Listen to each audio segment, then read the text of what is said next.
लेकिन अभी तो जिस गली में जाते हैं चोर चोर चोर, गद्दार गद्दार के नारे लगते हैं, इनको लोग जूतियां मारते हैं, ये अपना मुंह छुपाते फिर रहे हैं। लेकिन ये शख्स जो है, इसको इन्होंने बना दिया कायदे हिज़्ब इख्तिलाफ, और ये सारे मामलात मिल के तय कर रहे हैं। तो वो कहते हैं ना कि अगर चोरों से वो ही मिल जाए तो फिर उसके बाद क्या होगा। अस्सलाम वालेकुम नाज़रीन, मैं आपका मेज़बान समी इब्राहिम और आप देख रहे हैं प्रोग्राम तज्ज़िया। मेरे साथ हैं हमारी को एंकर अलीना इलियास और मारूफ सहाफ़ी और तज्ज़िया निगार जनाब फ़खर रहमान साहब हमारे साथ हैं। और जिन इश्यूज़ पर बात होगी, पाकिस्तान की दाखिली सियासत, उस पर हम बात करेंगे। इस वक्त जो सूरत हाल है, किस तरीके से हुकूमत कोशिश कर रही है इमरान खान साहब को काउंटर करने की, उनको फेस करने की, एस्टेब्लिशमेंट किस तरह उनको ब्लैकमेल करने की कोशिश कर रही है कि और ये सारी जो कोशिशें हो रही हैं, एक ही इसका मकसद है कि इमरान खान मुज़ाकरात की टेबल पर आ जाएं, इनको थोड़ा सा रिलीफ़ दे दें। लेकिन इमरान खान की स्ट्रेटजी बिल्कुल वाज़ेह है। अगर इलेक्शंस की तारीख़ का ऐलान नहीं होता तो वो किसी तरह की गुफ्तगू करने के लिए तैयार नहीं है। आज अपने प्रोग्राम में हम आपको बताएंगे कि किस तरह इमरान खान को दबाने की कोशिश की जा रही है, उनकी जो जमात है उसके ख़िलाफ़, उनके अरकान के ख़िलाफ़ किस तरह की साजिशें की जा रही हैं, ये पूरी आपको आज उसकी तफसील बताएंगे। दूसरा, थोड़ा सा इस पर भी नज़र डालेंगे कि इस मुल्क में इस वक्त हो क्या रहा है। आज मिफ्ता इस्माइल ने, जो इस वक्त वज़ीर ख़ज़ाना हैं, उन्होंने जिस तरीके से आज पेट्रोल की कीमत इंदिया दिया कि कीमत बढ़ जाएगी, और जिस तरह एक हंसते मुस्कुराते उन्होंने बात की, कैलसनेस आपको नज़र आती है कि हुक्मरान जो हैं और कितने संगदिल हैं, कितने वो लापरवाह हैं पाकिस्तान के अवाम पर जो गुज़र रही है उससे, वो आपको दिखाएंगे। और फिर एक थोड़ी सी झलक आज हमें नज़र आई कौमी असम्बली में कि ये जो हुकूमत है ये क्यों वजूद में आई। अवाम को तो इन्होंने रिलीफ़ नहीं दिया। शहबाज शरीफ साहब का जो एक गलत इमेज इन्होंने बिल्ड किया था कि पंजाब में उनसे बड़ा अच्छा कोई एडमिनिस्ट्रेटर नहीं है, हालांकि वो भी सारा एक झूठ था। उन्होंने ब्यूरोक्रेसी का सत्यानाश किया, 56 कंपनीज़ बनाई, और जो जूनियर लोग थे उनको सीनियर पोजीशंस पर रख कर जिस तरीके से एक माल बनाया और गलत काम करवाए। कोई प्रोजेक्ट ऐसा नहीं है जिससे आवाम को फ़ायदा हुआ हो। तो वो जो फिर भी एक इमेज इन्होंने मीडिया की मदद से जो बना लिया था, वो बुत पाश हुआ।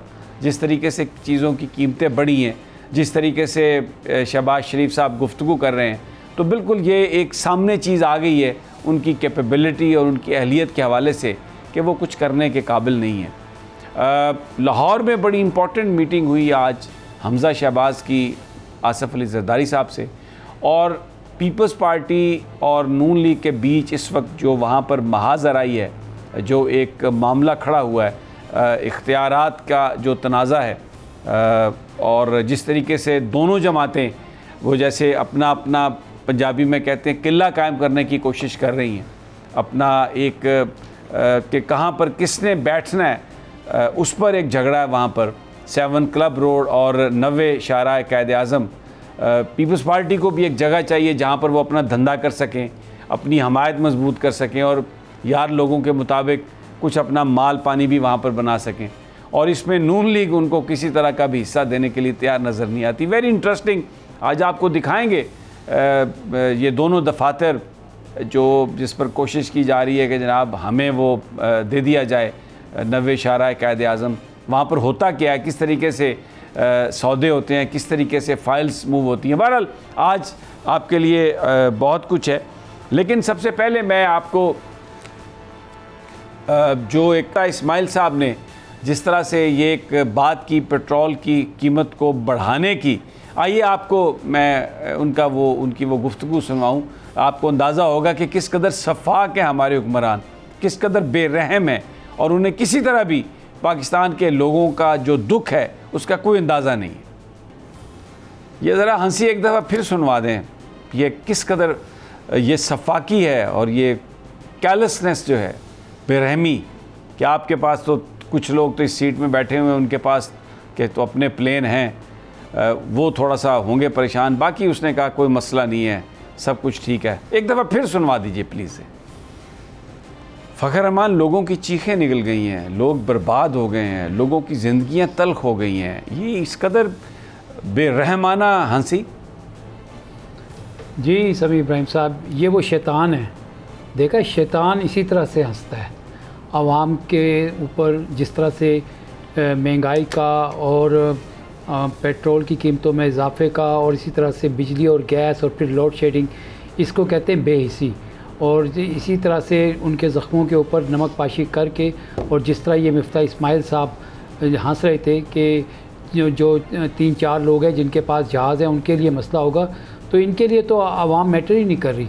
क्योंकि जिस तरह आपको पता है कि पेट्रोल की कीमतों में और दीगर जो खाने पीने की अशिया हैं, और जो लोग इस वक्त बिलबिला रहे हैं, बाहर गर्मी देखें और लोड शेडिंग देखें, तो ये बिल्कुल बेहिसी का एक मुजाहरा, इसको सैडिस्टिक एटीट्यूड कहा जाता है।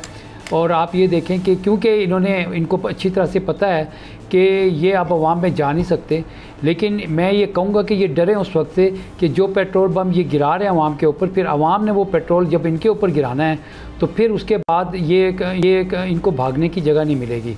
और आप ये देखें कि ना इनके पास मैंडेट है कि ये इस तरह की महंगाई कर सकें। और ये कल तक ये ताने दे रहे थे IMF के पिछली हुकूमत को, और आज उसी IMF के ग़ुलाम बनकर ये जिस तरह से आम जो खाने पीने की चीज़ें, सिर्फ वो नहीं है, आप देखें हर तरह का जो कीमतों का एक तूफ़ान जो है वो आ चुका है और मज़ीद आने वाला है। और हालात जो हैं, मैं आपको बिल्कुल सच बात बता रहा हूँ, क्योंकि मैंने जाके आवाम में लोगों की पल्स ली है। आवाम कोस रही है और इस तरह झोली फैला फैला के कोस रही है, और वो कह रही है कि अल्लाह ताला इनसे हिसाब लेगा। और ये जो इन्होंने बात की है अलीना, उसके बाद पेट्रोल पंप्स पर बड़ी लंबी लंबी लाइनें लग गई हैं और पेट्रोल की सेल बंद हो गई है कि जी कीमत बढ़ जाएगी। फिर इन्होंने अभी एक ट्वीट किया मिफ्ता इस्माइल ने कि ये जी बड़ी डिससर्विस है, चैनल्स ने बड़े टिकर गलत चलाए हैं, बड़ी ख़बरें गलत चलाई हैं, कोई पेट्रोल की कीमत नहीं बढ़ सकती। और आपने ख़ुद सुना कि थोड़ी उन्होंने कहा कि पेट्रोल की कीमत और बढ़ जाएगी। और फिर वो इस्माइल साहब के लिए मैं इतना कहना चाहूँगी कि शर्म तुमको मगर नहीं आती, जिस तरीके से वो हंस रहे हैं उन्हें उस चीज़ पे शर्म आनी चाहिए।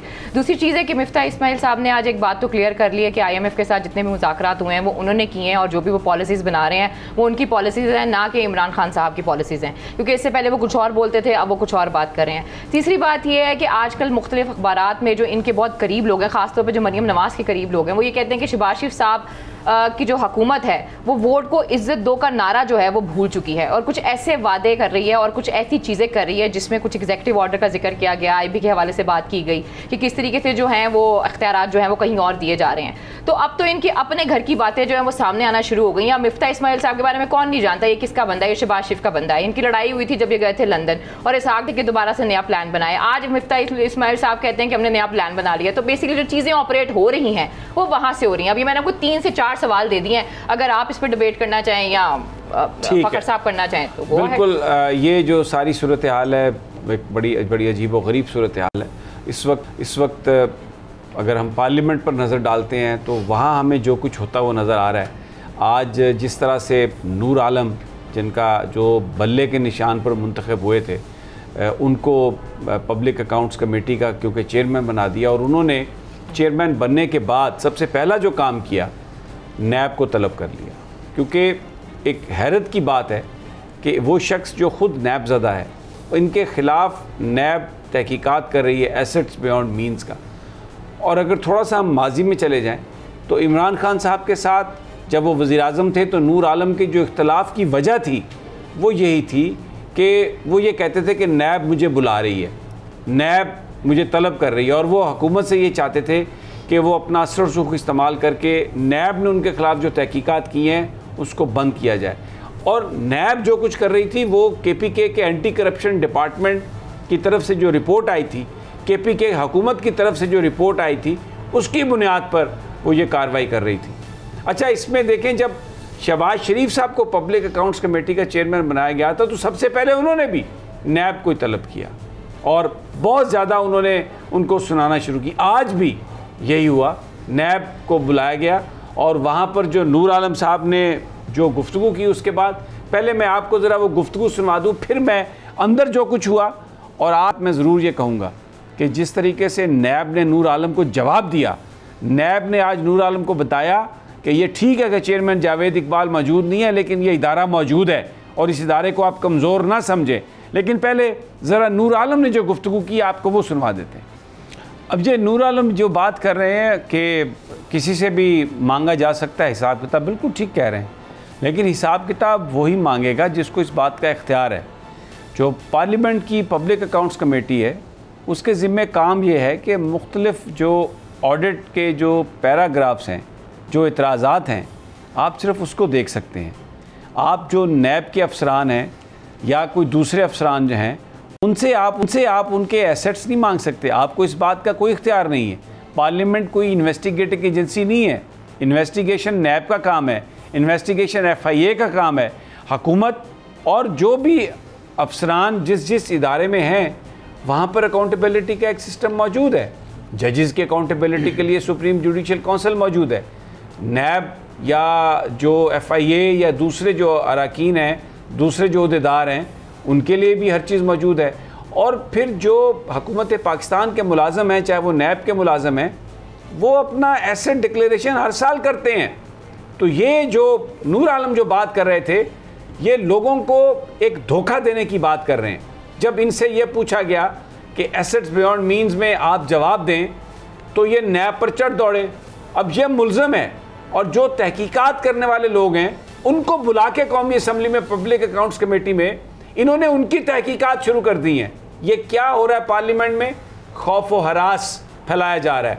जो भी तहकीकाती इदारे हैं, इन करप्ट लोगों को जो इनकी तहकीकात कर रहे थे, ये चोरों का टोला, इसको हुकूमत में बिठा दिया गया और ये पार्लियामेंट में इस वक्त मुतलकुल अनानी जो दिखा रहे हैं उसमें ये हर उस इदारे को, हर उस ऑफिसर को जिसने इनकी बेईमानी पकड़ी, जिसने इनकी करप्शन पकड़ी, उसको ये बुलाते हैं, उसको जलीलो ख्वार करते हैं, उसको डराने की कोशिश करते हैं। तो पार्लियामेंट जो है ये हरासमेंट इस वक्त कर रही है उन लोगों की जो चोरों को पकड़ने की कोशिश कर रहे थे। तो फिर सवाल ये होता है कि कौन है वो जिसने इन सबको ये ताकत दी? कौन शख्स है वो जिसने इस सारे निज़ाम को इस तरफ लगा दिया कि आज चोर जो हैं वो तहकीकाती इदारों को न सिर्फ डरा रहे हैं बल्कि उन पर इल्ज़ामात लगा रहे हैं?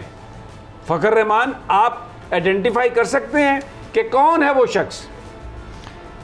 समी साहब, ये जिनके बारे में नैब के पास केस मौजूद है, इनको इतराज़ जैसे आपने बताया कि यही था कि हम तो कानून से बालातर हैं, कैसे जुर्रत है नैब की कि वो हमें तलब करके हमारे बारे में तहकीकात कर सकती है। और ये इसी तरह से ही है जिस तरह इस मुल्क का एक जो है वो इम्पोर्टेड, जिसको हम गवर्नमेंट कहते हैं और जिसको अपोजिशन जो है क्राइम मिनिस्टर कहती है, और वो शहबाज शरीफ साहब जो हैं उनका जो इस वक्त मामला है कि वो ज़मानत पर हैं और उनके ख़िलाफ़ अरबों रुपए की मनी लॉन्ड्रिंग के केसेस हैं। तो जो प्राइम मिनिस्टर हैं उनके नीचे जो लोग हैं, जब ये निज़ाम ही सारा चोरों का, जिस तरह आपने कहा और बिल्कुल सही कहा, तो ये इसी तरह से नैब को बुला के प्रेशराइज़ करने की, धमकाने की, आप देख लें। जब ये तो नैब एक आइन के तहत कायम करदा एक इदारा है, उसका जो चेयरमैन जो है उसकी जो प्रोटेक्शन है वो आइन में मौजूद है। और इसी तरह से अकाउंटेबिलिटी का जो प्रोसेस है वो, अगर इनको कोई एतराज़ है किसी नैब के ऑफिशियल के ऊपर कि उसके एसेट्स बियॉन्ड मीन्स हैं, तो ये जाके दरख्वास्त दे दें। लेकिन ये कहना कि आप होते कौन है मेरे एसेट्स का पूछने वाले? अकाउंट्स कमेटी और कोई किसी से, नैब या किसी तहकीकाती इदारे से उसके एसेट्स नहीं मांग सकती। आज नैब ने ये बात कही वहाँ पर कि अगर आपने हमसे ये बात करनी है या किसी ने भी, तो पहले आप हमें एक्यूज डिक्लेयर करें। जिस पर फ़खर आलम, ये नूर आलम साहब फरमा रहे हैं कि जनाब देखें ना, वो तो सबको बुरा लगता है, मुझे भी बुरा लगता है। हाँ। डेफिनेटली आपको बुरा लगता है क्योंकि आप पर इल्ज़ाम है, आपके एसेट्स बियॉन्ड मीन्स का आपके ऊपर केस है। और ये सिर्फ आप नहीं कर रहे, नवाज शरीफ जब वज़ीर आज़म थे और उस वक्त जिस वक्त नैब जो कुछ कर रही थी, तो उन्होंने ये कहा जलसे में नवाज शरीफ ने कि मैं कहता हूँ नैब से कि वो लोगों की पगड़ियाँ उछालना बंद करे। क्योंकि एक प्रॉब्लम ये आ गई है, जितना बड़ा बेईमान है, जितना बड़ा चोर है, वो उतना ही अपने आप को साहिब इज़्ज़त समझता है, क्योंकि अब इज़्ज़त का मेयार पैसा रह गया। तो उन्होंने भी ये कहा, शहबाज शरीफ भी आए तो सबसे पहले FIA को और नैब को बुला लिया। अब ये नूर आलम जो हैं, इनको पब्लिक अकाउंट्स कमेटी का चेयर, हालांकि ये basically supreme court of Pakistan के हुक्म के मुताबिक इनका अपना जो मॉरल इनका जो इस वक्त स्टेचर है, ये अगर वोट दें तो इनका वोट भी काउंट नहीं हो सकता वज़ीर आज़म के लिए, क्योंकि ये इस चीज़ के भी अहल नहीं है, ये लोटे हैं। अब एक लोटा जो है वो नैब का चेयर, इस वक्त पब्लिक अकाउंट्स कमेटी का चेयरमैन है, और वो लोटा नैब से कह रहा है कि आप अपना हमें हिसाब किताब दें। अलीना, ये कभी ये जो सारा माहौल क्रिएट किया है, अब जिन लोगों ने ये माहौल क्रिएट किया, अब वो जितना मर्जी अपने आप को कोई न्यूट्रल कहे या कुछ कहे, लोग तो इस बात को मानने के लिए तैयार नहीं है। ये जो कुछ लोटे कर रहे हैं, जो खौफ व हरास फैला रहे हैं, ये लोग सवाल तो करेंगे इसको, और वो जो चेहरा नजर नहीं आ रहा उसके बारे में सवाल तो करते रहेंगे कि कौन है वो शख्स।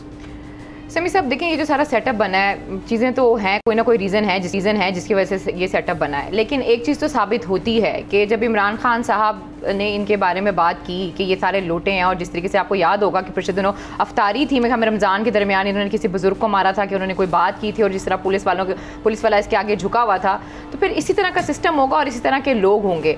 और देखें, ये जो पब्लिक अकाउंट कमेटी की जो चेयरमैन बने हैं, आखिर इससे एक चीज़ और भी साबित हो गई कि PTI करती थी एहतसाब। वो कहती थी अगर आपके कोई इशूज़ हैं तो आप जाएँ इदारों के पास, आपकी इन्वेस्टिगेशन होगी, आप क्लियर होंगे और आप सामने आएंगे। आपके एसेट बियॉन्ड मीन के इश्यूज हैं तो आप बुला रहे हैं ना। इससे ये चीज़ भी साबित हो गई कि PTI अपनी जगह पे बिल्कुल दुरुस्त थी कि जब वो कहती थी कि नूर आलम खान साहब का ये इशू है कि भाई आप अपने दिखाएं ना एसेट्स, क्यों नहीं दिखाते आप एसेट्स, और अगर आप आज नैब को बुला रहे हैं तो आप इसको इंडोर्स कर रहे हैं कि आपका ये इशू था। बिल्कुल। अच्छा, दूसरा तैनाती जो हो रही हैं मुख्तलिफ फ़ख्र आलम, उसमें एक राजा रियाज साहब जो हैं, बड़े फैसलाबाद के बड़े गोल मटोल से मशहूर लोटे, वो उनको उन्होंने बना दिया है अब उसका कायदे हिज़्ब इख्तिलाफ। और वो कायदे हिज़्ब इख्तिलाफ ये कह रहे हैं कि मैं नून लीग के टिकट से इलेक्शन लड़ूंगा। आइए, यानी वज़ीर आज़म नून लीग के, और वो कह रहे हैं कि मैं नून लीग के टिकट से इलेक्शन लड़ूंगा, ये मेरा मुकमुका हुआ है। और उनको कायदे हिज़्ब इख्तिलाफ बना के तो नैब के चेयरमैन के तकर्रर की बात हो रही है, और इलेक्शन कमीशन के मेम्बरान का तकर्रर हुआ। ये सारा काम मिल मिला के, मुझे ज़रा पहले वो सुन लें और फिर मैं आपसे ये कमेंट चाहूँगा कि क्या सुप्रीम कोर्ट ऑफ पाकिस्तान इस पर नज़र नहीं डालेगी कि ये जो कुछ हो रहा है ये इस कौम के साथ एक मजाक हो रहा है। आइए ज़रा जो लोटा आज़म फ्रॉम फैसलाबाद की ज़रा गुफ्तगू सुनिए। यानी इसके बाद भी कोई इस बात की गुंजाइश रह गई है यकीन करने में कि ये एक बारगेनिंग है, और जिस वक्त ये सब कुछ हुआ उस वक्त इनका ये ख्याल था, इनका ये अंदाज़ा था, जैसे नून लीग ये समझती थी कि नून लीग का टिकट इलेक्शन जीतने की ज़मानत है, और बड़े पॉपुलर हैं नवाज शरीफ, शायद होंगे भी सही, लेकिन अभी तो जिस गली में जाते हैं चोर चोर चोर, गद्दार गद्दार के नारे लगते हैं, इनको लोग जूतियाँ मारते हैं, ये अपना मुँह छुपाते फिर रहे हैं। लेकिन ये शख्स जो है, इसको इन्होंने बना दिया कायदे हिज़्ब इख्तिलाफ, और ये सारे मामलात मिल के तय कर रहे हैं। तो वो कहते हैं ना कि अगर चोरों से वही मिल जाए तो फिर उसके बाद क्या होगा। ज़रा फ़ख्र रहमान साहब, अब मैंने वो उस पेट का नाम इसलिए नहीं लिया कि कहीं वो भी खफा ना हो जाए कि यार मुझे क्यों इनकी वजह से आप जलील और बदनाम करते हैं। हो जाएंगी, वो खफा हो जाएंगी अगर उसने, क्योंकि वो तो उनके खाने का बड़ा ख्याल करती हैं, बहुत ज़्यादा, कुत्ते कुत्तियों का खाने का बहुत ख्याल करती हैं। समी साहब, ये ना तो अपने नाम पे कोई इलेक्शन जो है ना उसमें ये खड़े हो सकते हैं, ना नून लीग के ना किसी और के। उसकी वजह ये है कि अब 63A के हवाले से जो सुप्रीम कोर्ट ने एक शॉर्ट ऑर्डर दिया था जिसमें ये वाज़े किया था कि जो मुनरिफ अरकान हैं उनका वोट शुमार नहीं होगा। अब सुप्रीम कोर्ट तफसीली फ़ैसला जो है आइंदा चंद दिनों में जारी करने जा रही है, और जिसके बाद जो इनकी लाइफ टाइम डिस्क्वालिफिकेशन जो है वो भी इनके ऊपर लागू हो सकती है, जब सुप्रीम कोर्ट ने वाज़े तौर पर कहा है कि अगर कोई मज़ीद लेजिस्लेशन ना की गई। बाकी ये जो आपने कहा, ये तो एक ऐसा भोंडा मजाक है कि यानी कि ये हिज़्ब इख्तिलाफ हैं और ये इनकी नीयत है कि जी मैंने नून लीग के टिकट पे इलेक्शन। राजा रियाज से आप और क्या एक्सपेक्ट करेंगे? आपने देखा नहीं था उनकी जो पूरी एपिसोड हुई थी, जो जहांगीर तरीन के आगे वो खड़े हो गए थे, सारी चीज़ें होंगी, और पहले उन्होंने कहा हम, फिर उसने कहा मैं उनकी बात नहीं करता, मैं अपनी बात करता हूँ। पूरे के पूरे टोले की आपको नीयत नजर आ रही है उन्होंने आने वाले दिनों में क्या करना है, और ये जो कंपनसेट किया गया जिस तरीके से हमजा शहबाज को, वो भी हमारे सामने है। बिल्कुल यही मैं आपसे बात कर रहा हूँ कि आपने सही निशानदेही की कि ना तो ये अब जो है ना अपने हलके में जा सकते हैं, ना ये आवाम को मुंह दिखा सकते हैं। इनके में क्या शादी थी, इनके बेटे की शादी थी कि पता नहीं किसकी शादी थी, इन्होंने अपनी वीडियो वो दिखाई कि देखिए जी हमारी तो फलाने की शादी भी हो रही है और पीटीआई का बंदा है जिसका वो है शादी हॉल है। तो इमरान खान साहब ने बात जो की थी कि हम लोगों को मुंह नहीं दिखा सकेंगे, हम मुंह भी दिखा रहे हैं, लोग भी आ रहे हैं, सब कुछ हो रहा है, लोग तो जा रहे हैं, बात तो सही कर रहे हैं वो यहाँ पे। नूर आलम साहब पेशावर नहीं जा सके वापस, और जब मैं गया था पेशावर, बता रहे थे पेशावर के लोग कि वो जब आएंगे तो हम उनका लोटों से इस्तकबाल करेंगे और वो पूरी गलियां और जो उनका घर है उसके इर्द गिर्द हम लोटों के अंबार लगा देंगे। बहरहाल यहाँ पर एक छोटा सा वक्फा, वापस आते हैं तो अहम पॉलिटिकल इश्यूज़ हैं। हमज़ा शहबाज और आसिफ अली जरदारी की भी एक मुलाकात हुई है, पंजाब के अंदर जो कुछ हो रहा है, और इसके साथ साथ इस वक्त एस्टेब्लिशमेंट की तरफ से जो कोशिशें की जा रही हैं, वो जिनके चेहरे नज़र नहीं आ रहे, वो क्या साजिश कर रहे हैं, मैं पूरी तफसील लेकिन एक छोटे से वक्फे के बाद।